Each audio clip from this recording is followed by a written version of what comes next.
read, if you don't read the manual at all, at least go over the cheat sheet. Very important, okay? So the PodGo itself, we're going to kind of go over some of it right now, get into it, kind of tell you how some of it works. And so let's go ahead and do that, all right? So when you first start the PodGo up, you're going to be brought to the factory preset, and it's going to have this on it, Deluxe Norm. And most likely it will not have the snapshots view, it will have the presets view. Okay, so you have your bank, you have your presets, and down here below you can see whatever's selected, which in this case happens to be the amp.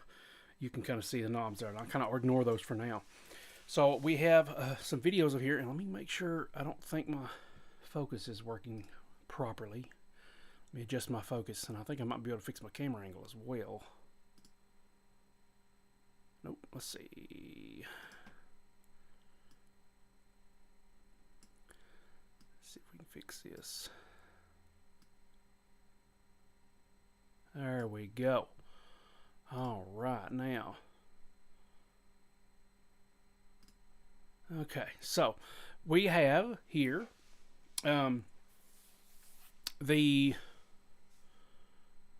get into this. So over here we have some easy buttons here. We got, I'll kind of show you how this looks here. We have, there you go, we have action button, we have a view button, we have a page button and another page button, and if you press both of them they give you something else. On the bottom here it gives you the menu settings, and on the top it gives you the save. Now if you'll notice, I'm going to use my pen for this because it'll be a lot easier. If you'll notice here we have this line, okay? Alright, this line here. Okay, so if I go inside and I hit the view, this will take me to another view. Okay, in this case it takes me to my signal chain view.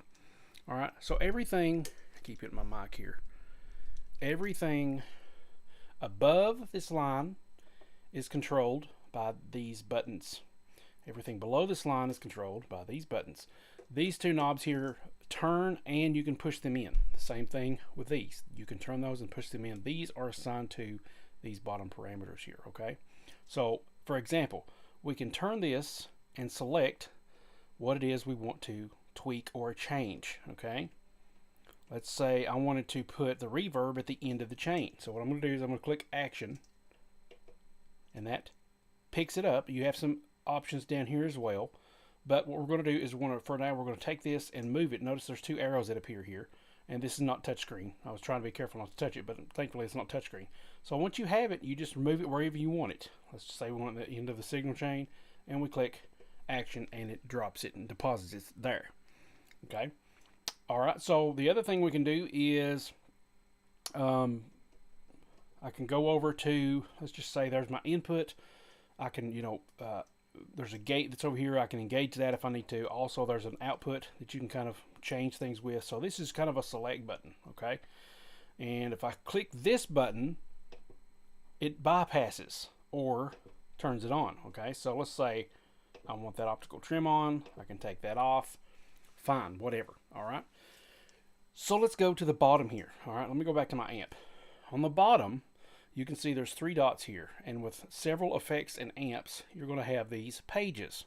And so you're just going to navigate those with these two buttons. So page over, and you've got more parameters there, okay? So let's go back, and if I was to turn this, it actually cycles through more amps, okay? So it's going to cycle through different amps in the order. If I push this in, it gives me a list of amps to cycle through, and also it gives me a choice of amp or preamp. Okay, so you can change that by doing this. Okay, turn this back, and then you go over here and you can change whatever you want to have happen here. And this little dot is the scroll of all the amps that are listed in the PodGo. That's another reason I wanted the PodGo, is because, let's see here, keyframes are not causing blah blah blah error. Don't know what it's talking about here.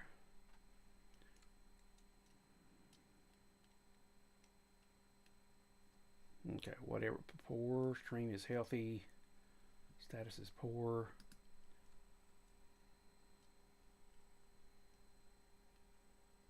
Okay, whatever. I don't know what's going on there. Anyway, all right. So Alright, so back to where I was. This selects through whatever I want, and when I get to what I want, I can take and press the same button in, and it will select that button. Okay. Now, the Podgo is limited in DSP, so you're always going to get 4 of the same blocks, no matter, excuse me, I think it's 6 of the same blocks that are always engaged. Or I'm not always engaged, but always the same thing. You're going to have a wah pedal, you're always going to have a volume pedal, you're always going to have an effects loop, you're always going to have an amp, always a cabinet, and always an EQ. Okay. So if I was to cycle through, let's see, if I want to go to once again, if I turn this, it actually, well, no, was it that I wanted to go to? Oh, I want to go to view. And it actually will let me turn my presets when I do this. So what I want to do is click on preset. When I'm in the preset view, if I click on this, it allows me to choose whichever thing I want to do here. I can rename it, or there's another area over here where I can actually reorder it. So I'll go to my user, and I'm going to go to a new preset and kind of show you what's going on. Then I press this because it controls the bottom. Go back to my view. Here are the things you always have. You always have a volume, a wah, an amp, an effects loop, a cabinet, and EQ. These 4 blocks here that are blank, you can set to anything you want. And that's because the DSP is kind of limited in what it can do. And so, for example, if I click on this amp and I decide to see what all kinds of other things I have here, there's a lot of amps that are available, but I may run into a grayed out amp, okay? So in this case, I'm not running into a grayed out amp, so let's do that. And go over here. Well, actually, it's not graying out because I've got all this DSP available. So if I go back, go to my different preset here, back to factory, okay, and now I try to change the amp. You'll see some of these are grayed out, and I can't even select them, like the Chromatico. Uses a lot of DSP. Can't select that one. Can't select these Moon ones. Can't select the Mandarin Rocker. Anything that's grayed out, you cannot select, okay? So once again, if I just whatever here, let's go up here to the Hot Springs, and I can select that, and I can choose whatever effect I want to be there. Okay, so that's how you select your effects. This changes the effects down here that I can change it to be whatever. I want a pitch instead of that, I can go to the pitch. I want a filter, I can go to that. I can go to a 6-switch looper or mono switch looper. Any kinds of things that I want to go to, I can go here, or just leave it blank. Okay, all kinds of things that you can do here as well. So you just click the one you want and click it, and there you have it. Now, if I go to the cab and I click this, you have the option of a cab, a legacy cab, or an IR. Now, this does not support dual cabs.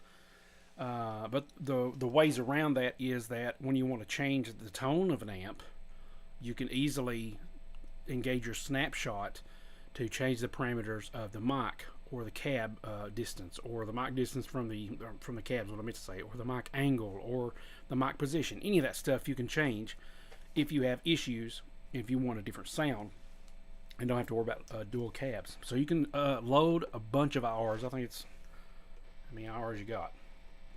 I don't know. There's a bunch of IRs that you can load up into this thing. Okay, so once you have it done, you just click this button again, and you're good to go. All right, so that's the basic navigation. Once again, these control the parameters that you see under here. Very easy to kind of see how those things work. All right. All right, and once again, if there's more page stuff, I can switch to that.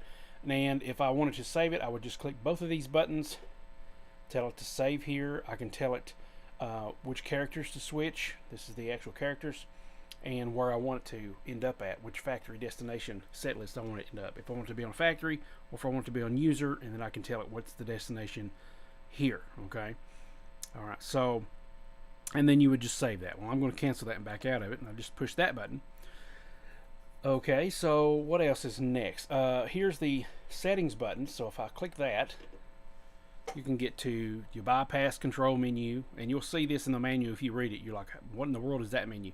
That's your bypass control. So let's go to that, because what happens here is you can tell it what parameter you want to have happen here, and what you want to have happen here, which switch you want to assign it to. It can be the expression, it can be the expression 2, expression 1, whatever foot switches, and you can tell it to wherever you, or you can click learn and rock the expression pedal back and forth if you want to do that. That's totally fine as well. So let's exit that, go back to my view. To exit anything, it's really easy. You just go back to view. Okay, so let's go back here and we will see the global settings. And here's where we adjust all our parameters, different things like that. What do we want the ins and outs to be? Our preferences for, you know, kind of snapshot edits, where our switches, what it's going to look like. Right now I've got it in on stomp mode. I've got all 6 switches available to me. And I think, okay, yeah, so all those are available to me. I can switch the MIDI, I can switch the switches and effects, and there's pages on this as well. Okay, so, and then go back to view, and it's as simple as that. Now let's say I wanted to, well, we'll get into that in a second. Now let's talk about snapshots. Okay, so if you look, you will see this little camera button here. Okay, now to get into snapshots mode, right now I'm in snapshots mode, I do believe. No, I'm in presets mode. Okay, so when I'm switching the switches down here, it's going to change my presets. Okay, so notice this, it says 1A, but now it's going to say 1B. Okay, all right, so here's what happens. Let's go ahead and go back out in view, and this is presets mode. So whatever I press on these buttons corresponds to these. So I've got A, B, C, D, A, B, C, D. Okay, and there's a mode button over here. I can press the mode, and what does it do? It turns it into stomp box mode. So now these stomp boxes are assigned to certain areas here. Okay, and so I can actually assign those however I want to. I can go over to whatever I want to change. That's once again, it's changing my preset there, and I do not want it to do that. So what I can do to assign this is go back to my view. Let's say I wanted to assign this pedal, and I would click the switch I want to assign it to. I would hold it, and it would ask, do you want to assign it to this block? I could click OK or not, and it would ask if I want to merge it with whatever is already there or replace it. Merge or replace, merge or replace. Okay, so you have that available to you. Okay, so I'm just going to ignore that. Go back out to my view, and that changes, you know, whatever is going on here. Plus, if I click my action button here, now this is important because I was trying to figure out how to do this. If I click my action button while I'm in this view, or not the action, I think it's the settings, bypass control, and I click the bypass control, I can go to, let's see, where was that at? Action. Okay, now this is kind of hard to find, so let's go back out, view. All right, going back into my view state. Let's say I wanted to reassign what this name is. Instead of parametric, let's say I wanted to say boost. Okay, now since I'm in this view, let me go ahead and readjust my focus here. Okay, so let's say this says parametric. Let's just go optical trim since it's a lot easier to see on the screen. Let's change this to just tremolo. Okay, so what I would do is I would go to settings while I'm here,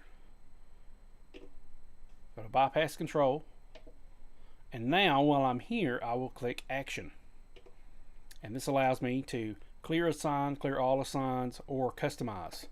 Now I can customize. I can tell it which switch I want the color to be, and if I go down here, it's going to be on the bottom there. So yeah, that turning colors. Let's just make it blue again. I can tell it what I want it to be named, so I can delete all this and just say it's called trim. Click OK, and now when I exit back to this view, it will say trim. This is great if you want to call something a boost or delay plus or reverb plus or whatever you wanted to call it, ambient, whatever you want to call it. That's how you do it. Once again, we could go to bypass control, whichever we're on the setting for, we click action, and we click customize, which is right here. Okay, and that allows you to do that, and it took me a while to figure that out. Okay, so back to the snapshots. Going to snapshots here is very, very easy. All you have to do, this is the view of the once again, this is stomp box mode, so I'm going to go back to the mode here. Okay, and then what I'm going to do is click both of these buttons. So I'm going to hold them both at the same time and watch what happens. We have snapshots. That's what we have now, snapshots. Okay, we have 1, 2, 3, 4 corresponding to the bottom foot switches here. We go inside our view. Now what happens is when we switch this, look at the camera up there on the top right. Snapshot 2, down here, 3, here, 4. And what happens is, if you're not familiar with this, let's go back to 1. Let's say I wanted everything like it is in 1. Let's call it clean, whatever. I can call it whatever I want to. I can take, I say action here, and let's see, is it the action I want to do? Bypass control. Let me see. I think it's, no, it's when I get out, I think. If I go out, I'm trying to figure out how to, action settings there. I want to rename the snapshot. How did I do that? Did I press the button in? Nope. Nope. It's not what I'm looking. Oh, rename snapshot. There it is. Okay, so that's a tricky one too. Let's go back. Let's say I want to go to, I've got to be in my snapshot mode. Okay, maybe. Let me see if this is going to work if I do that. Okay, doesn't matter. So we're in snapshot mode, either in snapshot or we can be in presets, but it's going to be easier if you have it in snapshot. When you're in this mode, you've clicked both these buttons and you're in this mode. Let's say we want to call one clean. Okay, so what I'm going to do is I'm going to actually press this to bring up the preset list, but now I have the ability to rename the snapshot. So let's call it clean. Okay, so let's delete all this. Let's call it C, and then this turns to the next thing. Okay, CL, and once I get there, I'm going to click the button to make it a lowercase, and then when you click this character, notice how this scrolls through a different set of characters. It's got the uppercase, lowercase, numbers, a space, and back to uppercase. Okay, so I'm just going to call this one clean, move up to the next one, just go to the end, and when you're already on the capital, you can click that and it'll automatically make the lowercase, and I need to learn how to spell. Okay, clean, whatever, clean, you know, make it whatever color. In this case, I'll probably just make it green. Click OK, and that's how you rename your snapshots. Now, let's just say this is my clean setting. When I go here, and I want to, let's say on my clean setting, I want to have this turned off for one thing. This is the distortion. So let's go to snapshot 2 now, and it's in snapshot 2. Whatever I do to change here will automatically be mapped to snapshot 2. So for example, let's say I want this to be more of a dirty channel. So I'm going to engage that. I'm going to put my dynamics on there, and for a lead instead of a trim, let's say I want a delay instead. So I'm going to click this button, get me a delay over here, and make it a dual delay. Okay, so I want the delay on whenever I do my lead. Okay, so let's just say that happens. That's snapshot 2. Let's say that's my lead, and I can rename that, and I can change the color, blah blah blah. We go to snapshot 3, and now we'll turn the reverb off and the delay off. Matter of fact, let's go ahead and move this to the end of the chain, and we'll say we don't need that. We'll bypass it, click that to bypass, click that to bypass, and let's say we want a little more drive. So to assign the drive to this snapshot, you're going to press then turn, and when you do that, it highlights this in a white text with brackets. That means it's assigned to a snapshot. So in this case, this is assigned to snapshot 3, and when I switch it back to snapshot 1, you'll see it go back to where it was, snapshot 2, where it was, snapshot 3, and notice all these things are bypassing and engaging as well. That's how you set up snapshots, and this is a great way to change. It's kind of like a preset within a preset, I've heard it described as. And basically what happens is all these parameters change in the click of a button. Multiple parameters can be changed and assigned to one foot switch very easily. And this is a lot better than switching to a preset, because when you switch to presets back and forth, then there's a little dropout in audio, and that's because of the DSP limits. It takes a lot of latency to change to a different, all these other different amps and different things that it's going to have to go to. So it's better in general to set things up the way you'd want to be able to use it, and set everything to snapshots to engage your clean, your lead, your rhythm, and maybe one more little setting here. You have up to 4 in the Pod Go. Okay, so that's how, pretty much in a nutshell, this works. You've got a tap tuner. You've got a tap here. You can press it in. You get a tuner, and yeah, and you got a master volume over here. But this is pretty much how you do everything in the Pod Go. And if there's anything I missed, it's going to be very easy to find it in the cheat sheet or in the manual. So that's exactly how we're doing this.